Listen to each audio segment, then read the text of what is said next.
Get your free copy of the complete tutorial at www.teachucomp.com/free. Word contains many preset styles you can add to text. To apply a preset style, first select the text to which to apply the style, or simply set the style before typing the text. Either way, to apply a style in Word, click the Home tab of the ribbon. Then click a preset style to apply within the Styles button group. Note that at the right side of the list, you can use the arrow buttons to scroll through the styles, or click the More button in the scrollable arrow button group's lower right corner to fully expand the list.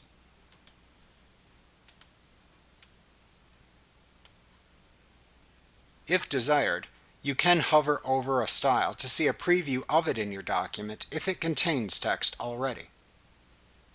Finally, simply click a style to apply it to your document's text.